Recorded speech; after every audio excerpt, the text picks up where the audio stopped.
ನಾನು ಮಗಳ ಸುಖನ ಬಯಸದೇ ಇರೋ ಜಗತ್ತಿನ ಮೊದಲನೇ ಅಪ್ಪ ಸತಿ. ನೀನು ಶಿವನ ಜೊತೆ ಯಾವಾಗ್ಲೂ ಸುಖವಾಗಿರಬಾರ್ದು, ಯಾವಾಗ್ಲೂ. ಸೇಡು ಅನ್ನೋದು ಮನುಷ್ಯನ್ನ ಎಷ್ಟು ಕ್ರೂರ ಮಾಡುತ್ತೆ ಅನ್ನೋದಕ್ಕೆ ಪ್ರಜಾಪತಿ ದಕ್ಷನೇ ಉದಾಹರಣೆಯಾಗಿದ್ರು. ಅವರು ಸತಿಗೆ ಕೇವಲ ದುಃಖ ಬಯಸಿದ್ ಮಾತ್ರ ಅಲ್ಲದೆ ಅವರು ಅವಳ ಮನಸ್ಸಲ್ಲಿ ಸಂದೇಹದ ಬೀಜನೂ ಬಿತ್ತಿದ್ರು. ಪ್ರಜಾಪತಿ ದಕ್ಷ ಸತಿ ಮನಸ್ಸಲ್ಲಿ ಸಂಶಯದ ಬೀಜ ಯಾಕೆ ಬಿತ್ತಿದ್ದು? ಯಾಕಂದ್ರೆ ಸಂಶಯದ ಬೀಜದಿಂದ ಹುಟ್ಟುವಂತ ಆ ಗಿಡನೇ ಶಿವನ ಪ್ರೀತಿಲಿ ಮುಳುಗಿದ್ದಂತ ಸತಿಯ ದುಃಖದ ಜೀವನಕ್ಕೆ ಕಾರಣ ಆಗೋದಿತ್ತು. ನನಗೇನು ಅರ್ಥನೇ ಆಗ್ತಿಲ್ಲ ಗೆಳತಿ. ಮೂರ್ಖ, ನಾನು ನಿನಗೆ ಅರ್ಥ ಮಾಡಿಸ್ತೀನಿ.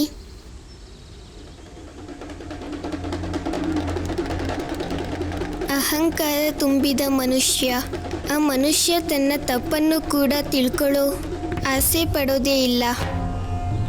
ಅವನಿಗೆ ಇನ್ನೊಬ್ರು ಒಳ್ಳೆತನನೂ ಕಾಣಿಸೋದೇ ಇಲ್ಲ. ಮತ್ತೆ ಇದೇ ಆ ಪ್ರಜಾಪತಿ ದಕ್ಷನಿಗೆ ಆಗಿದ್ದು. ಮತ್ತೆ ಅವರ ಎಲ್ಲ ಜ್ಞಾನನೂ ನಿರರ್ಥಕ ಆಗೋಯ್ತು. ಅವರು ಅವ್ರ ಜ್ಞಾನಗಳಿಂದ ಸತಿ ಮನಸ್ಸಲ್ಲಿ ಸಂಶಯ ಬೆಳೆಸೋದಿಕ್ಕೆ ಬಳಸಿದ್ರು ಅಷ್ಟೇ.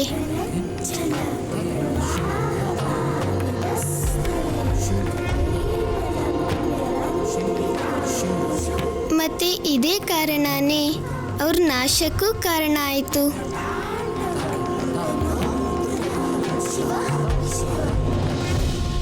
ನಿಮ್ಗೆ ಮುಂದಿನ ಕಥೆ ನೆನಪಿದ್ಯಾ ಮಹಾದೇವ? ಅಂದ್ರೆ ಗೆಳೆಯ ಶಿವ.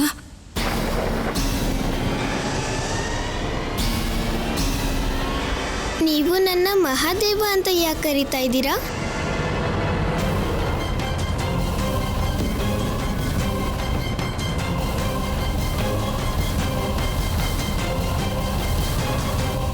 ನಾನು ಏನು ಅಂದ್ಕೊಂಡೆ ಅಂದರೆ, ನನ್ನಮ್ಮ ಹೇಳ್ತಾರೆ ಕೆಟ್ಟದು ಯಾವಾಗಲೂ ಸೋತವನಿಗೆ ಕೊನೆ ಆಗತ್ತೆ ಅಂತ.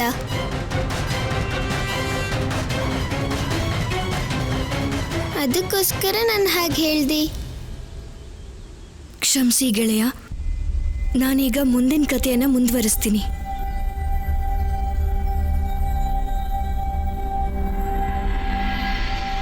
ಸತಿ ಮನಸ್ಸಲ್ಲಿ ಕೈಲಾಸದ ಬಗ್ಗೆ ಒಳ್ಳೆ ಅಭಿಪ್ರಾಯ ಇರಲಿಲ್ಲ.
ಆದರೆ ಅವತ್ತು ಯಾವಾಗ ಸ್ವಯಂ ನಾರಾಯಣನೇ ಸಾಕ್ಷಿಯಾಗಲಿಕ್ಕೆ ಬಂದ್ರು, ಆಗ ಸತಿಯ ಒಳಮನಸ್ಸಲ್ಲಿ ಏನೋ ಒಂದು ಹೊಸ ರೀತಿಯ ಆತ್ಮವಿಶ್ವಾಸ ಹುಟ್ಟಿತ್ತು. ಅವತ್ತು ಅವಳು ದೇವಿ ಸರಸ್ವತಿ, ದೇವಿ ಲಕ್ಷ್ಮಿ ಮತ್ತೆ ಎಲ್ಲ ದೇವತೆಗಳು ಅವರ ಸ್ವಾಗತಕ್ಕಾಗಿ ಬಂದಿದ್ದನ್ನ ನೋಡಿದ ಮೇಲೆ ಅವಳಿಗೆ ಕೈಲಾಸದ ಮೂಲ ಸ್ವರೂಪ ಮತ್ತೆ ಅದರ ಮಹತ್ವ ಗೊತ್ತಾಯ್ತು.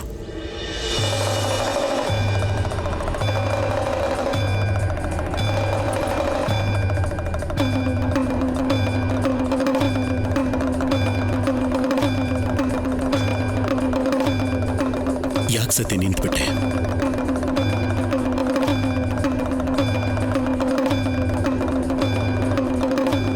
ಕ್ಷಮಿಸಿ ಶಿವ, ಆದ್ರೆ ನಮ್ಮ ಗಾಂಧರ್ವ ವಿವಾಹಕ್ಕೆ ಸಾಕ್ಷಿ ಯಾರು? ಪಿತಾಶ್ರೀ ಸಭೆಯಲ್ಲಿ ಎಲ್ಲರೂ ವಿರೋಧಿಗಳಾಗಿದ್ರು. ಪ್ರಜಾಪತಿ ದಕ್ಷನ ಮಗಳು ಸತಿಯ ವಿವಾಹ ಶಿವನ ಜೊತೆ ಆಗಿದೆ. ಇದನ್ನ ಪ್ರಮಾಣ ಮಾಡೋದು ಹೇಗೆ? ನಾನೇ ಸಾಕ್ಷಿ ಈ ವಿವಾಹ ಬಂಧನಕ್ಕೆ.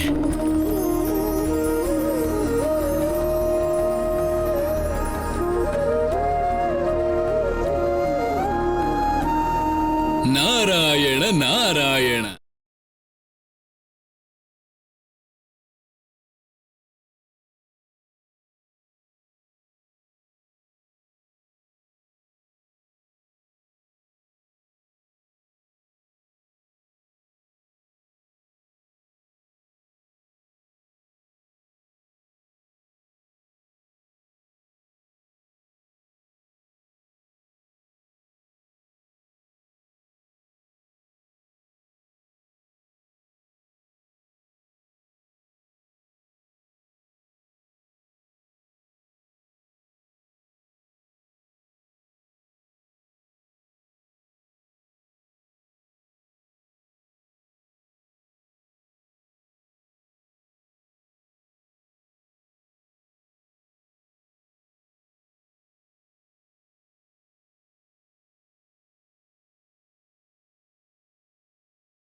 ಸತಿ, ನಿನ್ನ ಇಲ್ಲಿನ ಜೀವನ ಹೊಸದಾಗಿ ಶುರುವಾಗ್ತಿದೆ. ಈಗ ಸ್ವಲ್ಪ ಕಷ್ಟ ಕೂಡ ಆಗಬಹುದು. ಆದರೆ ಇನ್ನು ಸ್ವಲ್ಪ ದಿನಗಳಲ್ಲೇ ನಿನಗೆ ಇಲ್ಲಿನ ಬಗ್ಗೆ ಮತ್ತೆ ಕೈಲಾಸದ ಬಗ್ಗೆ ಪ್ರೀತಿ ಹುಟ್ಟುತ್ತೆ.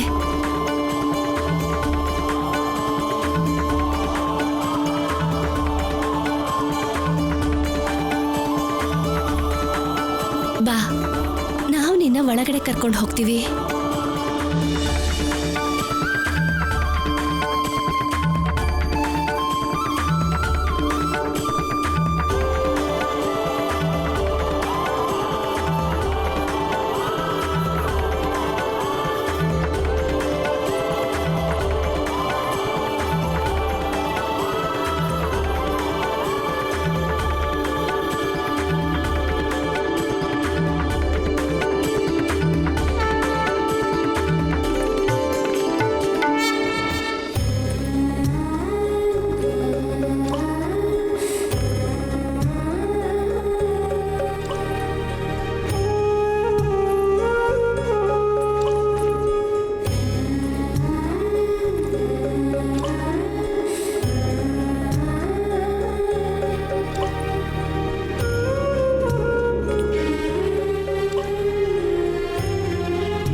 ಅರ್ಥ ಆಗುತ್ತೆ ಸತಿ.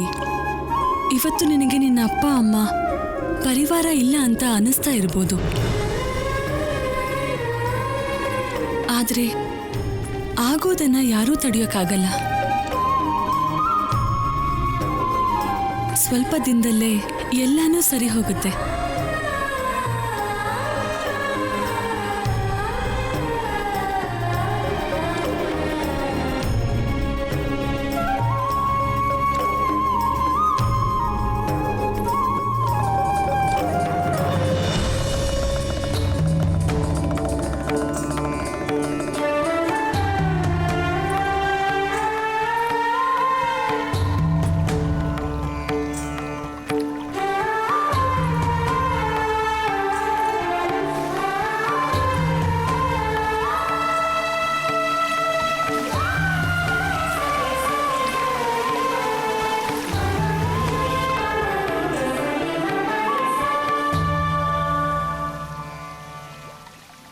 ಸತಿ, ನೀನ್ ಬಂದಿದ್ರಿಂದ ಕೈಲಾಸಕ್ಕೆ ಪುನರ್ಜನ್ಮ ಸಿಕ್ಕಾಗಾಯ್ತು. ಮಹಾದೇವನನ್ನ ನಿನ್ನಿಂದ ದೂರ ಹೋಗಕ್ ಬಿಡ್ಬೇಡ. ಅವರಿಗೆ ಸಂಸಾರದ ಬಗ್ಗೆ ಹೇಳ್ಕೊಡು. ಆದ್ರೆ ಅವರು ಸನ್ಯಾಸಿ ಅಲ್ವಾ? ಬಹಳ ಸಮಯ ಒಂದೇ ಕಡೆ ಇರೋದಿಲ್ವಂತೆ. ಎಲ್ರೂ ಇದನ್ನೇ ಹೇಳ್ತಾರೆ. ಸತ್ಯನೇ ಸತಿ, ಅವರು ಸನ್ಯಾಸಿ ಆಗಿದ್ರು. ಆದ್ರೆ ಅವರಿವಾಗ ನಿನ್ನ ವಿವಾಹ ಆಗಿದ್ದಾರೆ. ಗೃಹಸ್ಥ ಆಗ್ತೀನಿ ಅಂತ ಸ್ವತಃ ಅವರೇ ನಿರ್ಧಾರ ಮಾಡಿದ್ದಾರೆ. ಆದ್ರೆ ನೀನ್ ಒಂದ್ ವಿಷಯ ನೆನಪಲ್ಲಿಟ್ಕೋ, ಮಹಾದೇವ ತುಂಬಾ ಹೊತ್ತು ಧ್ಯಾನದಲ್ಲೇ ಇರ್ತಾರೆ. ನಮ್ ಸತಿಗೆ ಕಾಯೋದು ಸ್ವಲ್ಪ ಅಭ್ಯಾಸ ಆಗ್ಬೇಕು ಅಷ್ಟೇ. ಸರಿ ನಡಿ, ಈಗ ನೀನ್ ಸಂಸಾರ ಜೀವನನ ಶುರು ಮಾಡು.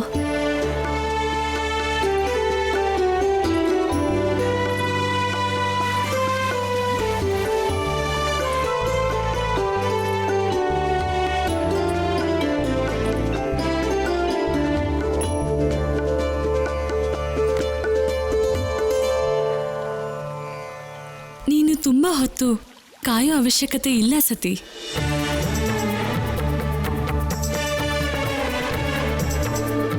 ಮಹಾದೇವ ಇನ್ನೇನ್ ಬಂದ್ಬಿಡ್ತಾರೆ.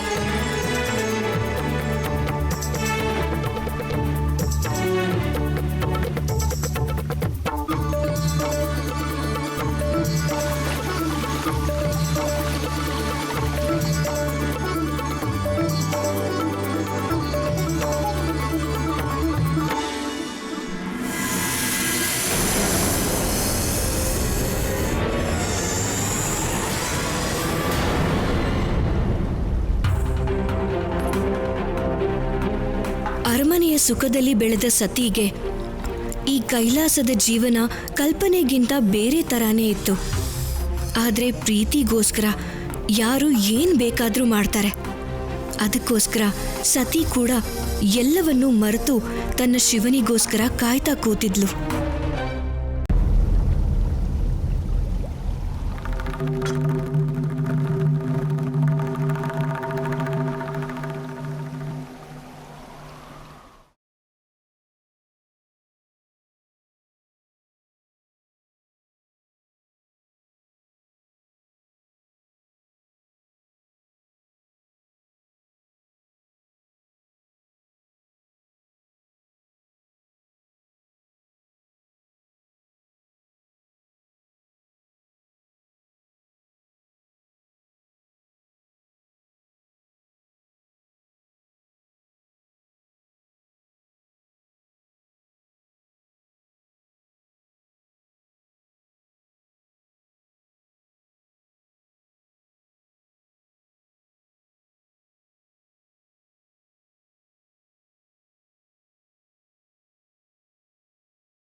ಅದು ಒಂದು ಯುಗದ ಹಾಗೆ ಅನ್ಸತ್ತೆ ಶಿವ.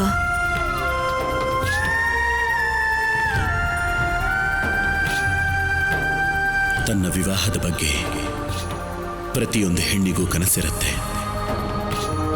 ಅದೇ ರೀತಿ ನಿನಗೂ ಇರುತ್ತಲ್ವಾ?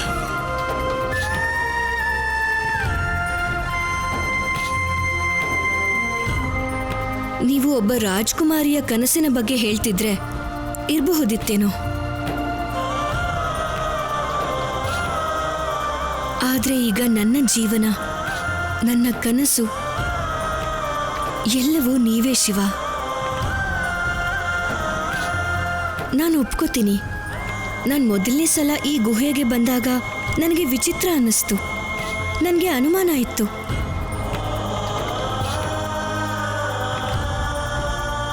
ಆದರೆ ನಿಮ್ಮ ಜೊತೆ ಇರುವಂಥ ಸುಖದ ಕಲ್ಪನೆನೇ ಆ ನನ್ನ ಯೋಚನೆಗಳನ್ನ ಮತ್ತೆ ಅನುಮಾನನ ತಡೆದ್ಬಿಡ್ತು.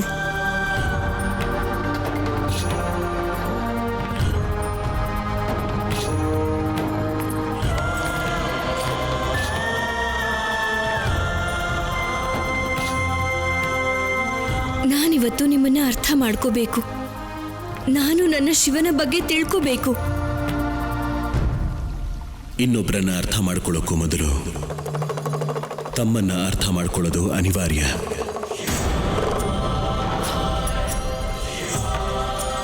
ಅದಕ್ಕೆ ಎಲ್ಲಕ್ಕಿಂತ ಮೊದಲು ನಿನ್ನನ್ನು ನೀನು ಅರ್ಥ ಮಾಡ್ಕೋಬೇಕು. ಆಗ್ಲೇ ನನ್ನನ್ನು ಅರ್ಥ ಮಾಡ್ಕೊಳ್ಳೋಕೆ ಸಾಧ್ಯ, ನಿನ್ನ ಶಿವನನ್ನ ಅರ್ಥ ಮಾಡ್ಕೊಳ್ಳೋಕೆ ಸಾಧ್ಯ.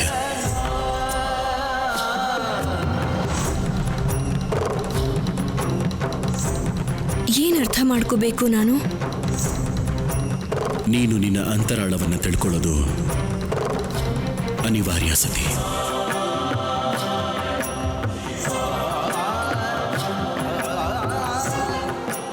ನನ್ನ ಅಂತರಾಳನ ತಿಳ್ಕೋಬೇಕಾ?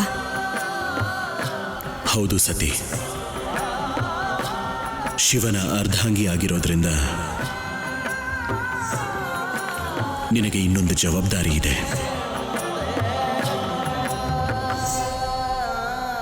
ನೀನು ಆದಿಶಕ್ತಿ.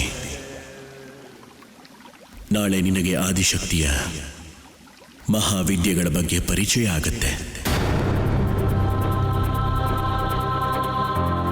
ಆ ವಿದ್ಯೆಗಳಿಲ್ಲದೆ ನೀನು ಅಪೂರ್ಣ. ನಾವು ಇದನ್ನ ಸ್ವಲ್ಪ ದಿನ ಆದ್ಮೇಲೆ ಮಾಡ್ಬೋದಲ್ವಾ? ನನಗ್ ಬೇಕಾಗಿರೋದು ನಿಮ್ಮ ಪ್ರೀತಿ. ನಿಮ್ಮ ಜೊತೆಲಿರೋದಕ್ಕೆ ಬಯಸ್ತೀನಿ. ಇದು ಬಹಳ ಮುಖ್ಯ.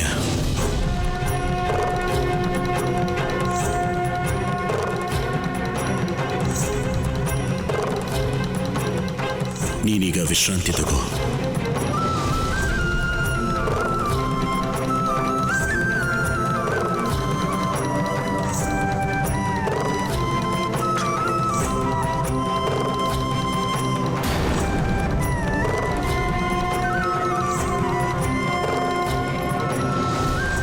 ನೀವ್ ಯಾವಾಗ್ಲೂ ನನಗೆ ಏನು ಹೇಳ್ದೆ ಹೋಗ್ತೀರಾ ಶಿವ. ಆದ್ರೆ ಈಗ ಈ ಕೆಲಸ ಮುಖ್ಯವಾದ್ದೇ ಆಗಿದ್ರೆ ನಾನದನ್ನ ಖಂಡಿತ ಮಾಡೇ ಮಾಡ್ತೀನಿ.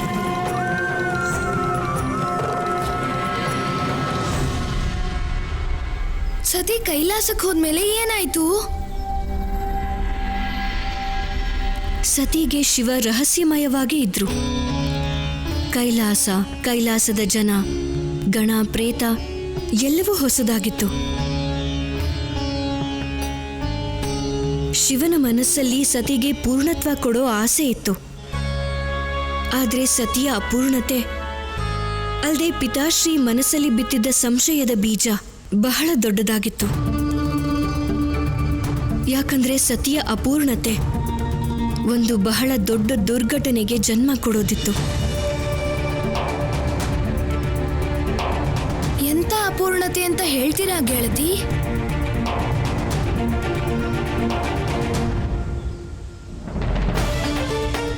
ಆ ಅಪೂರ್ಣತೆ ಏನು ಅಂತ ನಾನು ಇವತ್ತಿನವರೆಗೂ ಅರ್ಥ ಮಾಡ್ಕೊಳ್ಳೋದಕ್ಕಾಗಿಲ್ಲ.